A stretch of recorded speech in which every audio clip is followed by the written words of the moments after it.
l'eau pure et une terre saine. De ces trois choses, nous n'en avons plus une seule. Voilà. Et on se vante de la civilisation et du progrès. Voilà, qu'est-ce que c'est? Les grands principes de ma culture biologique, c'est premièrement, comme je vous ai dit, mieux soigner la fumure organique. La santé de l'humus dépend de la santé des animaux qui ont fabriqué cette matière organique. De même que tous les déchets de ville. Mais pour autant que tout ne soit pas déjà empoisonné avant la consommation. On sait qu'est-ce que c'est que les citrons, qu'est-ce que c'est que les oranges. Enfin, une grande partie d'aliments que nous consommons ont déjà été trafiqués avant de les manger, on le sait très bien.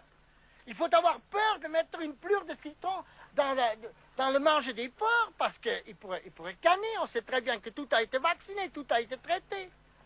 La deuxième, faire que des labours superficiels.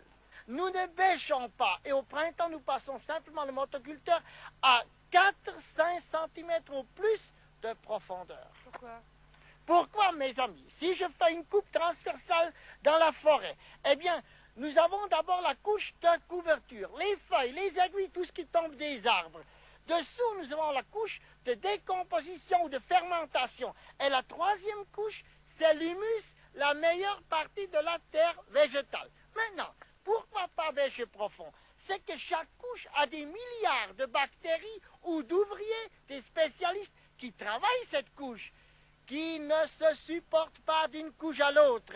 C'est-à-dire, beaucoup de ces bactéries ne supportent pas les rayons de soleil, doivent être à l'abri des rayons de soleil. Alors, comme chaque couche a des spécialistes pour travailler cette couche, si je prends une bêche et que je bêche à 30-40 cm de profondeur, je crée un désordre dans le sol.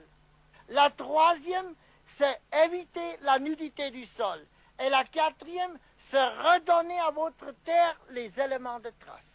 Et ainsi, vous arrivez à produire des légumes, des aliments plus riches. Ah, c'est-à-dire plus riches en sels minéraux. Vous savez qu'aujourd'hui, que les citadins d'Europe souffrent plus ou moins 5 fois de pas assez de magnésium. Pourquoi? Nos terres sont appauvries en magnésium. Nous avons les oligo-éléments. Oligos du grec qui signifie peu. Et là, nous avons manganèse, magnésium, le fluor, le iode, le bore, le brome, le vanadium, le nickel, le soufre, le cuivre, etc. Mais par les cultures intensives, par les cultures monotones, par les fausses fumures, ces terres se sont appauvries ou carencées en oligo-éléments.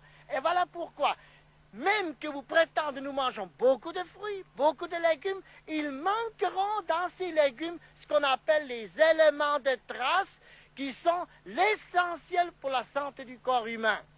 Et vous savez par exemple qu'un corps ne peut pas assimiler le calcium s'il n'est pas pourvu de suffisamment de magnésium. Le magnésium est précisément le régulateur du calcium. Mais j'ai enfin compris que nous ne pouvons plus continuer. Les dépenses devenaient trop grandes. Il fallait toujours plus d'engrais, toujours plus de produits chimiques pour obtenir moins que j'ai maintenant sans ces produits-là, mes amis. Pourquoi on déséquilibrait chaque année un peu plus la terre?